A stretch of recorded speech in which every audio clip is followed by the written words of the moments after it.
And welcome back, guys. So welcome back to Take One. And today we're doing a review on the Phoenician Scheme by Wes Anderson. And today we have writer, director Michael Wright. How's it going? Writer and director Christian Fink. Happy to be here. And producer and writer Nick Charts. They just pulled me off the street. I don't know who these people are. You'd be surprised how $5 gets you. We got him from prison. I was promised 15. Sorry, guys. I'll see you guys. He was released 15 minutes ago. So, guys, this movie really is like a Wes Anderson film. Yeah. Like, Truly a Wes Anderson. Truly the Wes Anderson film of all time. Gentlemen, may I offer you a hand grenade in these trying times? I don't know how he gets to get more Wes Anderson as he goes, but he's achieving it. Yeah, that's what I'm saying. Like, this pretty much it has every single like Wes Anderson trope in this movie. Absolutely. So, what are you guys like overall impressions of the film? I liked it. I thought it was a good movie. Yeah. I mean, it's Wes Anderson. I mean, what can I say? Yeah. It's you get phenomenal cinematography. You get great shot placements. You're gonna get beautiful Symmetry? Symmetry. That's the right word. Thank you. I got you, man. Beautiful symmetry. That kind of pastel color pattern, gradient and everything in this movies. You get great big name actors. I mean, they got fucking Bill Murray to play God. I'm pretty sure he's just like, hey, Bill, you want to play God? He's like, I already am God. It was like, oh, perfect, got the role. A very nonchalant God. Yeah. No, I liked it. I liked it a lot. I have a few complaints, but overall, I not his best. I won't say it's his best work. It's still fantastic, Mr. Fox or yeah, that's my Grand favorite Budapest Hotel. best. But Yeah. it's a good movie. I liked it. Solid 7.5 out of 10. So okay. If I'm totally honest, I actually didn't love it when I walked out of the theater. But then when I was like talking to myself about the movie on the drive home, by the time I got home, I was like, I actually really like the movie. Like, I feel like it's one of those ones I like, just on the pacing and the style of it, like a lot of people have a hard time like figuring out what it's actually about. I do think it has an Achilles heel, but in terms of like the subject matter that he's exploring in the way that Wes Anderson does his thing, I really grew to love it the more I thought about it. Right. But like that initial instinct, I'm like, Like, to me, like one of the main things I like about him is just his transitions. And, Yes. and Oh, like the basically title card just like, scenes? like when they were just Like they the did percentage. it through like Yeah. they were looking for the nun, and they used a flashlight to the transition. Yeah. that was great. I think they just like when he Yeah. does these things, they're just like so unique and so different. That, like, It was awesome. Yeah, that like I feel like stuff like doing like a hard cut should just be at this point like. Yeah. Oh, yeah. like- Well, A lot- what'd you think? I know Well, you yeah, got I mean, some opinions. I think 7 out of 10 is good. I may, honestly, because I was like, Tiny's like, I don't think I'd give it an 8. I think I may give it an 8, like a very low 8. Because Wes Anderson with me is one of those things is like, obviously there's ones that I love. Michael's a Wes Anderson hater. No. It's not that I'm a hater. Like, it's kind of one of the things is like, Yeah, he's a even, hater. even the ones that I don't necessarily like, I have a lot of respect for. Like, there's movies that I think are just like objectively bad. I was like, oh, these ones just aren't necessarily for me. So even like the worst ones, I'm still a fan of. This one I definitely think is like one of his better ones. You mentioned pacing too. I think that this one is like, It's very I will say, fast-paced. I haven't seen Asteroid City, but I do think that maybe you had to like accommodate for like our ADHD generation. It's like, oh shit, I'm gonna make like faster pacing it. Yeah, welcome to the TikTok Gen Z brain rot. Put of up Wes Anderson. Jungle Run in the bottom. Yeah, I didn't mind the pacing. I think that probably honestly helped out a decent amount. I will say that like some of his movies, I think kind of the things that I don't like is like there's a scale of like, let's be real, his characters are kind of like pretentious a little bit, with the writing and all that. So there's a scale of either like they're pretentious but it works, and they're pretentious and I want to punch them. Oh my god! Okay, your They did not sole run the gambit. basis of this is off the French Dispatch, and of course they're pretentious because they're French for starters. That one wasn't as and I always forget the name. The one in India, that one is The Darjeeling Unlimited. yeah, that one is definitely my least favorite. Yeah. But what was Okay, like let me- your main issue with this one that like kind of Honestly, I mean, I don't think too much. I think why I wouldn't give it a 10 out of 10 is it just like, to me personally, like, I don't think that the story is that. It's interesting. It's not that new. It's like it's a fairly. I will say this story wise, it's probably his most basic. Like, Yeah. it's, I would say very, very so, simple too. story. If there was a Wes Anderson movie to like show to someone that hasn't seen any, I think this one's probably good. It's very like Yeah. it's easy to approach. Let me ask you guys this: out of like what Wes Anderson films have you all seen? Like for me, I'll go off. I've seen Moonrise Kingdom. I've seen Grand Budapest Hotel. I've seen Fantastic Mr. Fox. I've seen Asteroid City, and then I've seen the Venetian Scheme. Yeah. So that's my experience with Wes Anderson. Yeah. So I seen Phoenician Scheme, Isle of Dog, Fantastic Mr. Fox, Asteroid City as well. Yeah. I've seen, all right, so I have the Criterion collection for Moonrise Kingdom and Grand Budapest. I love Royal Tenenbaums, Isle of Dogs, Fantastic Mr. Fox, the Phoenician Scheme, Asteroid City, and I saw half of the French Dispatch. I actually fell asleep halfway through. You still see I'm more sorry than for us. the Wes Anderson stance out there. Really the only films of his that I haven't seen would probably be like his first film. So I haven't seen Bottle Rocket. None of us I have not seen Bottle Rocket. Rushmore. And Yeah, you those also are- haven't seen the Netflix ones. the short films. Yeah, they I did. see Wait, did you see the one that was in India? No, I actually have Okay, not seen that one. It's okay, you can pass. I know everyone you hate it. references that train shot where it's in slow motion. Yeah, It's I the mean that's three of cool. them. Yeah, Again, it's just one of those things. Like I don't think that it's shit. It's just not necessarily for me. Michael just Yeah. hates Owen Yeah. Wilson. I wow. think No, Alan Wilson was the best part. Yeah, I feel like a lot of his movies are very like art houses. 'Cause Wes this Anderson film- movies are made for white people. I stand by that. That is a fact. His movies very much are like quirked up white boy. Like Yes, the they fact are. that John Cena, the fact John Cena, let's go. I want You just couldn't see him.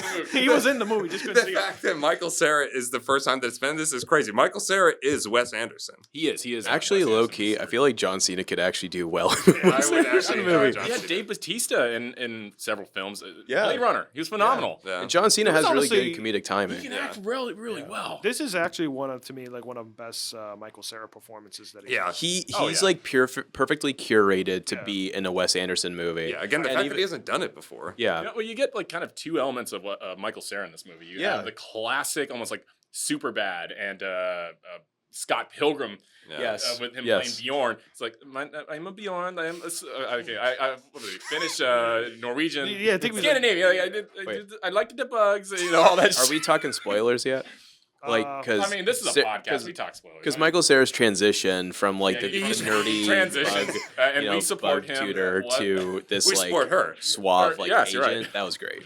We support Yeah. Michael Cera's transition from a nerd to a conservative boot of the American imperialistic system. Yeah.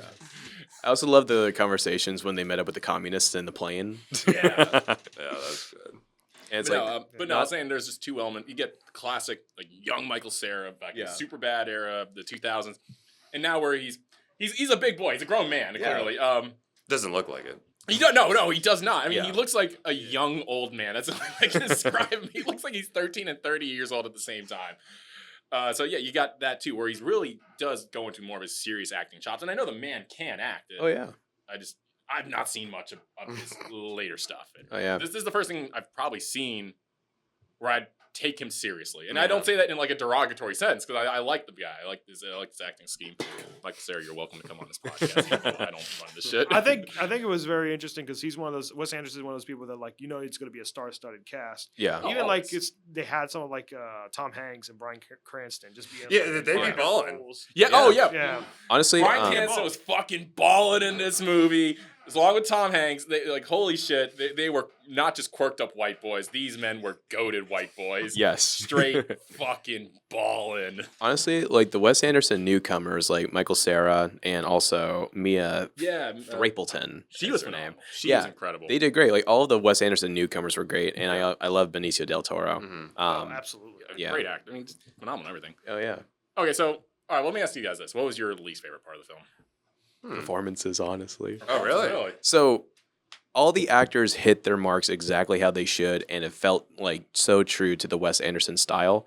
But I think for the subject matter that they were exploring, everybody was speaking in the same monotone, staccato pattern. Like every single character, like I didn't really feel a difference other than be like, hey, that's Bryan Cranston. Hey, that's Yeah. Michael Cera. Hey, that's like Benedict I Cumberbatch. guess It felt like Scarlett Johansson kind of called it in on her. Yeah, like it's like every character spoke in the same way, and I think it really just took away from the impact of what the subject what was it matter. about? Yeah. I have the 'Cause, same like, issue with this. when you think about like Royal Tenenbaums, I think Wes Anderson is operating at his best because like everybody in Royal Tenenbaums still had that kind of performance style, but they still managed to somehow show their personality through it. Mhm. Like Gene Hackman with the blonde lady.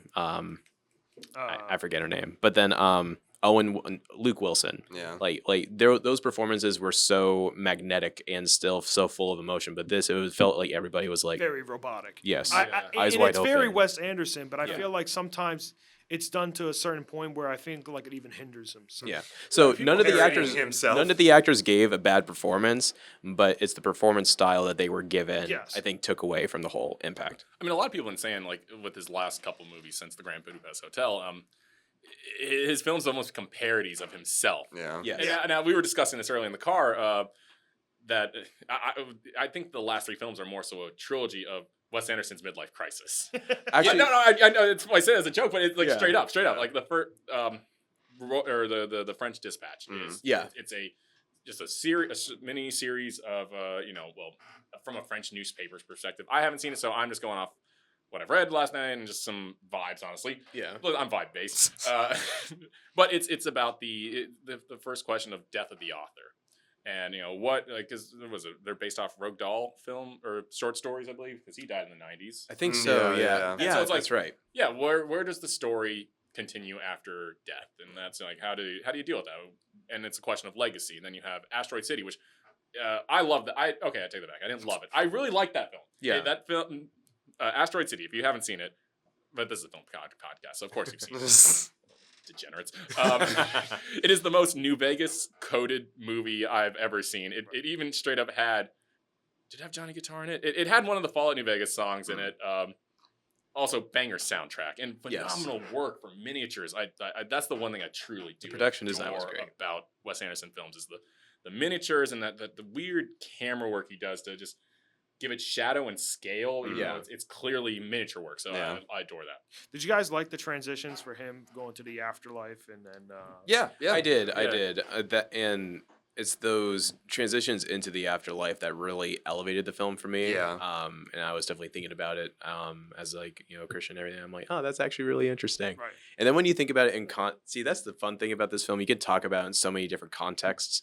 It's like, oh, Wes Anderson's later work to his early work, or is this Wes Anderson in context of what's happening now? And I society definitely agree with the midlife crisis thing. The real question we have to ask is Wes Anderson all right? And actually, I mean, because there's a lot of religious elements in the film. yeah. Like, what do you think it's trying to say about like religion in general? I didn't really get a question or an answer of. I didn't get it be about religion, but more so a question of legacy and kind of a question of immortality in a spiritual sense or a societal sense, even that. Because like I'll continue on my tangent with Asteroid City. It's about death of the author and his own self-insert with not Christopher Nolan. Edward Norton, that's his name. Yeah. He dies halfway through or like 3/4 through the movie. Oh, spoilers. Yeah, clearly. Listen, if you haven't seen Asteroid City, you're clearly not a New Vegas fan. He dies halfway through the story, and it's about I think it's him asking, what about my art? What are people going to do after I die? What are people going to do with, like, is my film quality or my style going to be copied? Is it going to be parodied? Is it, what goes on after I'm done? Is it from other creators, my children, my actors? If I died mid-film, the film's still going to get made. You know damn well hopefully. But that's clearly going to affect the story, and that is part of the Asteroid City. And then so finally with the last movie, it's very much it's not a story within a story, like clearly Wes Anderson movies, where here's a story, and it's just that, guys. It's just the story. We promise we're not going to pull back to it's about the author, and then it's about the author's janitor or something. Yeah. Here's the story of a riches to rags and like leaving one's legacy. Because what was Benicio del Toro? Fuck, what was his name? Zaza. Zsa Zsa, yeah. Give me that Zaza. Zsa Zsa Corda. Zsa Zsa Corda. His whole idea is the man's clearly terrified of death. He's terrified of dying. He has these several near-death experiences through assassination or just bad luck or whatever. And it's now he's nearing the end of his life. He's beat up the entire fucking film. The only time you see him in one piece Also, let me just say, this is like what Wes Anderson's most bloody film, straight up, Yeah. which I respect. It was Especially very- at the beginning of the Yeah. film. Yeah, it's like there's You guys just I think it took gone. everyone off Is guard it when I bad saw that it. I was kind of like expecting that to also happen to Michael Cera? I don't want to say I was wanting it to happen. It's because Oh, of the yeah. framing, and he's just sitting in the right Yeah. spot. Yeah. You're like, oh, it's gonna happen. Yeah, it's Chekhov's suitcase bomb. Yeah.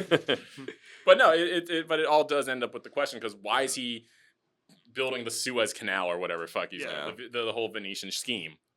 It's a sense of immortality. He's like, I will be remembered for 150 years, where my family will get 5% of the wealth or whatever. Yeah. We'll all be remembered. And so he's clearly a piece of shit in the beginning of the film. He's like, Yeah. I don't care. I killed motherfuckers. I go against American interest. I go against Western interest. I go against religious interest. Yeah. I reject religion. I reject theology. I reject theocracy. The whole 9 yards. And finally, in the end, he's like, okay, now I'm a cook. Oh, yeah, spoiler alert. Yeah, he decides to become a cook. Yeah, we are doing spoilers, right? Well, We've already so said we it are, enough. yeah. I stand by what I said. Go back 10 seconds. Yeah, ignore that. No, but in the end, it's clear. A lot of his films have been deconstructions of self, and and a lot of his films have been about riches to rags either in a physical sense or a spiritual sense, and that's where I got a lot of his films. Oh, yeah. And I guess why I feel that this one's probably the best one for beginners is I feel it's probably the easiest one to digest. I just like, I think for sure. Fantastic Mr. Fox is the best one to get into, Okay, fair enough. But let's say other than Fantastic Mr. Fox. or Grand Budapest Hotel. I feel like this is easier for people to get into than Grand Budapest. 100%, yeah, because Asteroid City was very It was very dense. Yeah. You I'm definitely saying like, narrative. you had to Very think that meta through. as it was. Yeah, Yeah. narratively wise, I feel like this one is pretty simple, and that's not an issue. Oh yeah. No, I'd say do Fantastic Mr. Fox. He has a great soundtrack. I said, that's, I'm if talking you want to about get narrative into, simplicity. no, if you want to get into Wes Anderson films, and everyone, like we said, everyone has their favorite Wes Anderson film. If you hate Wes Anderson, it's like, oh my god, he's so pretentious, he's so quirky. Fantastic Mr. Fox. No, yes, watch Fantastic Yeah. Mr. Fox. It's Honestly, a great film to start as for kids, because it's a kid's story, but it's Yeah. also an adult story. You deal with questions of midlife crisis, divorce. Oh shoot. But back to this, like, Either way, what do you I'm guys keep- think about like the costumings and stuff like in the movie? Because like I feel like Yeah. especially like for Benedict Cumberbatch, he really looked unique enough for He's that. the best We'll part. say- We grab the camera, like, ah! And honestly, that moment was so great because like we all know the Wes Anderson style. So the minute that the camera did go like handheld, I'm like, oh yeah, like I was like really invested in that moment. I very much cracked up when I saw him blow up. Just like his legs that were left. And I love how they're like running down the stairs and like trying to dodge Yeah. each other. That was great. It was fun. But yeah, I mean, it's a Wes Anderson movie. It's great I costumes. felt like the sense of humor was really good on that. Yes, It was. yes. I will say, I maybe feel like it was Wes Anderson being like, all right, sorry for my sad boy hour, guys. Back to our regular schedule programming. I did think the film was a little, how to describe it? It's not fast paced, but like the dialogue was a little too snappy. There was very little moments for breathing. Yeah. Yes. Yeah. That's trying to remember like the length of his other films. This one was pretty short. It was Yeah. an hour 15 minutes. I Yeah, think. they're usually around 2 hours. Yeah. Yeah. But yeah, that's what it is. I feel like it's because of how simple the plot was. Yeah. That like I don't feel like I needed that much to expand, but And honestly, I think that works. I think like a Wes Anderson in an hour to 30, hour 40 is just right. Yeah. I Yeah. agree with that. Yeah, we were shocked. Did we see what was the actor's name? The guy who played the captain, but he played Gordon in the Batman. Yeah. We were like thinking, man, who is this Oh, guy? Michael What's his Wright. voice? Yeah, it was like why Wait. does his voice sound familiar? It's like, Jeffrey Wright, my Jeffrey, mistake. yes. Michael Wright's right here. oh dang, just doxed his ass. In fact, that was one of my favorite scenes when like they're doing a blood transfusion. Yeah. Right. And then like you find out, it's all right, no more blood for you. Yeah. So I guess there's one other thing I was reading up. This film takes a lot of influence from an old 1950s movie. I mean, oh, surprise, surprise! Wes Anderson took influence from old movies. Who could have seen that coming? But no, I can't even. Fuck me, I can't remember the name. I'll have to find it when you guys are talking. But it's about a guy who dies, goes to heaven, and is kind of convinced. He convinces God or one of the angels to let him go back home, and one of the angels is kind of keep an eye over him as he falls in love with one girl or something. A Christmas Carol. No, you were about to catch this can. I swear. It's like on the tip of my tongue. I think it's on Amazon Prime to watch. I remember seeing the thumbnail for it. I added it to my But watch list. that is one of the large influences, and Yeah. like with the black and white sequences too, and Asteroid City and the Venetian scheme, it's clearly a sense or a little thing he's been experimenting with of breaking. We'll say just breaking the moment of like, okay, here's the different reality. Here's a different from the story. he's he's dead, he's up in heaven, or he's we're breaking into the cast in reality of dealing with the story at hand, the larger philosophical questions. Oh yeah, and So I respect that, and I love also the fact that it's like very clearly Shakespearean / like 1930s film style inspired in it. like these very direct conversations, like to Yeah. God Himself, being like, Yeah, and I think you mean Bill Murray. also let me ask, because I know you said that like you weren't, just to clarify, so like you weren't really a fan of it at first, and then more you thought of it. yeah. What was the score that you gave again? Sorry, my bad. The We'll score, do the scores a little bit later. yeah. What do you guys like think about like the basically the character progression of Sister Liesel? I loved it. Yeah, I thought she was phenomenal. Yeah, she was. I think she was the best part of the film. Yeah. Really? yeah. I would say between her and Michael Cera, I think like Yeah. they really sold that movie. 'Cause Even like with her performance, like being so, that Wes Anderson like staccato monotone kind of style, she was still able to communicate a lot more, and I'm excited to see what she does next, honestly. And I hope because Wes she'll Anderson come holds on to his actors, I'm excited to see what they He do does. next in his next Yeah. film. Yeah. My only complaint is we did not get as much Willem Dafoe. I want more Willem Yeah. Dafoe. Yes. in movies. Yes. Because I'm saying like I'm surprised he was just so very underutilized. Ooh, I mean, okay, hear me out. Swap out Benedict Cumberbatch with William Dafoe. Yeah, okay. I want him to just like go full Green Goblin as he's fighting Benicio del Toro. Misery. He's like, ah! Wait, how does he go? Wait, what? I don't know. I just want to see Willem Dafoe screaming at a camera as he's shaking it. That's what I Yes. want. That's all I want. Give me like 30 minutes of that. I'll So pay compared for to it. the other Wes Anderson films, like how do you guys think this one stacks up? Top, like either bare like number 5th best or just below top 5. That's where Right. I'd rank it. I mean, for me, Fantastic Mr. Fox, hands down, top number 1. I think I've seen the least amount of all you guys, but I would definitely say that it's like, it's definitely in the higher range. Oh yeah, Yeah. I mean it's a great movie. I liked it. Not top 5, but in the top 10. I don't think it was trying I mean, to. does he even have 10 movies? How many films does he have? I don't think he was trying to make this one his best one per se. And I do very much think that it's probably one of the most easily digestible, other than Fantastic. Well, Mr. he Fox, has that which is a good freedom. thing. I know he has this producer that's basically like a patron of Wes Anderson. Like this one producer basically funds all of his stuff. Also, So it's like they don't really care about box office because this producer just loves what Wes Anderson does. So he's just like, yeah, here's $20 million. I Go feel like have every fun. shot he does, it's like almost like goes to like a Vogue magazine. Yeah. Oh yeah, I Yeah. stand corrected. And the he one has thing that 12 was movies. cool, like in the credits, I loved how they actually acknowledged like that they had borrowed these paintings from like so like they're the real paintings in the film. They're not like a print or anything. I thought Yeah. that was really cool too. And even said in a thing like I only buy masterpieces. And Yes, stuff. Yeah, yes. So what would be something that like you guys would just like change from the film? Like if you guys had the opportunity like to change something about the film. Honestly, I wish we got more time with the communists. They were funny as all hell. Yeah, I they were really enjoyed that. funny. yeah, maybe just a little bit more. I loved the one like religious communist in the back. He's like, "What?" Like I was led to believe at least some of my comrades weren't religious. That was great.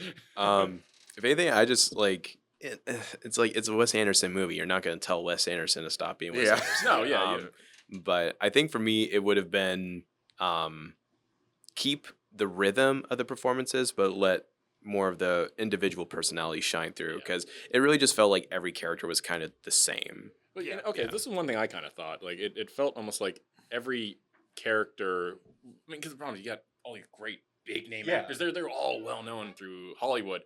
They all felt like they were the main character in the film. Almost. Yeah. Like it's like, and I think that was the problem. You couldn't have that disconnect of between the Mia. Christ, what's her last name? Oh, Mia Thrapleton? Stapleton?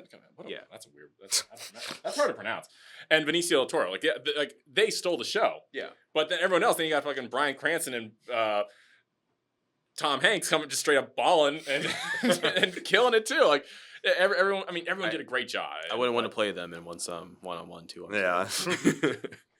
I don't know. Is it really that? I feel like it's kind of a compliment in itself. It's like, hey, everyone's almost kind of like two main actor. They just like killed it so much. No, it's the thing. It's not a bad thing. It's just it made it to.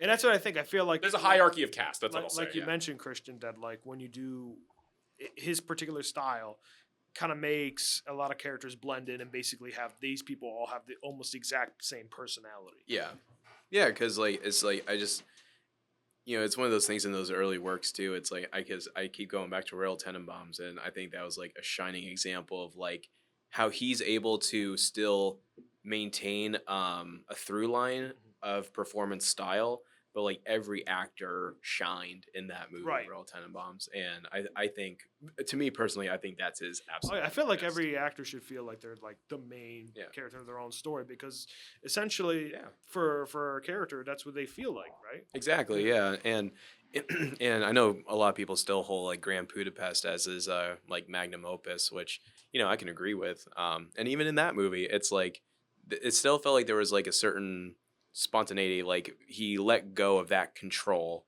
to let the actors do their thing. Whereas in like these recent films, like Asteroid City, French Dispatch, Onward, it's been very much like, no, you're gonna act how I'm gonna tell you to. Yeah, act. I think it's could just simply be the issue of like any director that's like Yeah. now that they've had such a good legacy, it would be more difficult for you, the actor, to like kind of say no to it. Exactly, I suppose kind yeah. of like the George Lucas issue in the prequels, where like Yeah. no one wanted to like say no to him like they Yeah. did in the original trilogy. It's So like poetry. It rhymes. yeah. Yeah. Out the window.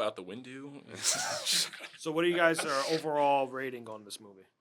I would personally give it a 7 out of 10, because I feel like this is basically Yeah. a Wes Anderson movie. Oh, yeah. Like if you've seen his previous work, you know exactly what to expect with this. Exactly. Yeah. You know his strengths and you know his flaws on the movie. Yeah, I feel like this movie. I don't think it's gonna like change anyone's minds. Like if you're a diehard person who's like, I do not like Wes Anderson, this film is not going to be the one to change your mind.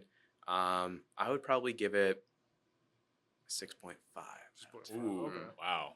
I didn't hate I it, still but- stand with my original ranking. A 7.5 out of 10. It's because here's the thing. There's so much slop content out there today.